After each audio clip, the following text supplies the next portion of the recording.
In Charlotte, North Carolina in 1974, two area college professors started the Afro-American Cultural and Service Center.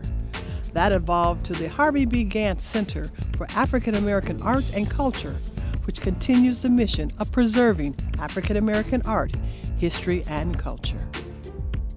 As the demographics of our community continue to evolve, I think as a cultural center to engage the community in celebrating of African American culture is important, because African American culture is certainly mixed deeply into the fabric of American culture.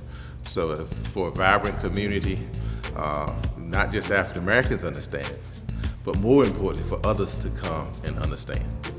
And the institution's namesake, Harvey B. Gantt, has historical significance locally and nationally.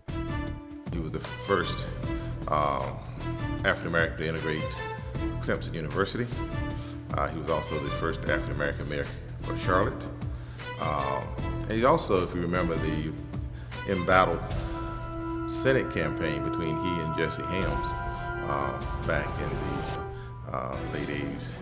It was very important. I think the role that he played then was to show that a African American could run a major Senate campaign. And I think it's opened the door for many others that have come through, even our current president. The Gantt Center is located downtown Charlotte. Historically, that's important. It was important for the center to be on Main Street. So as Tryon Street is really Main Street for Charlotte, it was important for us to be in the epicenter of what's happening in Charlotte. But in addition to that, it was also important to come home to what we thought was a very important community, which was called the Brooklyn community. Where we stand now is the Brooklyn community. It was all African American homes and businesses that thrived until urban renewal in the 60s eliminated this community. This architectural treasure was designed by Freeland and Associates, an African American company. The outside design configuration represents the biblical term Jacob's ladder and a quilt. The center interacts with the community through education and sees art playing a part in the enrichment and culture of a community. For us, not just locally, we think the Gantt Center has evolved to a national institution where artists from all over the United States, and quite frankly, our next exhibition will reflect international artists coming to the center.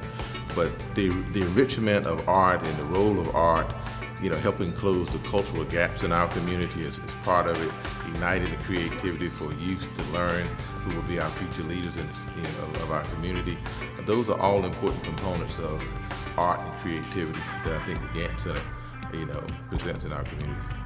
Our permanent collection is a host of artists that we've accumulated over the last 40 years.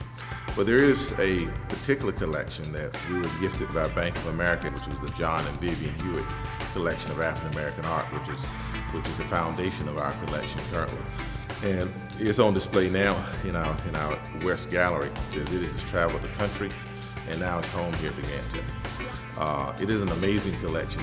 Their story as individuals, as a couple of modest means who lived their passion, which was collecting art and engaging artists. They were a place that artists could come and sell their works, but also promote their works. The gallery we're in, what does it represent? Well, it really represents, for us, a 40-year journey through our visual arts legacy. The Gantt Center has been displaying artists over the last 40 years. Quite frankly, we've shown in some capacity over 325 artists over that period of time. And what we wanted to happen in this particular gallery that we refer to this exhibition as 40 and Counting is really about walking back through memory lane, if you will, about the kinds of exhibitions. So these are some of the artists that have been represented over the past 5 decades. The kind of artists the Gantt Center showcases can be seen in North Carolina native Dr. Eugene Grisby. Dr. Eugene Grisby was one of the last masters, if you will. He was an amazing artist, educator, author, He passed away about a year and a half ago at 94 years of age. I had the pleasure of meeting, visiting with him in his home and gallery and studio space in Arizona, and an amazing individual with roots here in Charlotte, roots in the Carolinas. We are honored to bring him back. He still has brothers and sisters and nephews and nieces that live here in the community, and it's just great to be able to honor him in such a way with showing some of his selected works.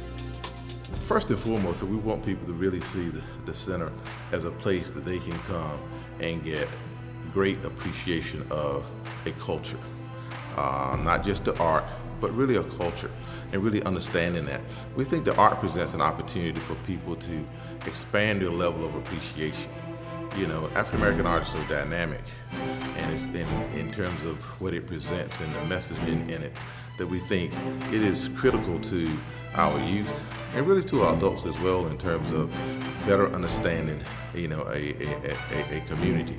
And when people can walk away, and which we hear often, which we're very pleased to hear, that, hey, that was a great exhibition. We know that we are making the kind of impact that we would like to make.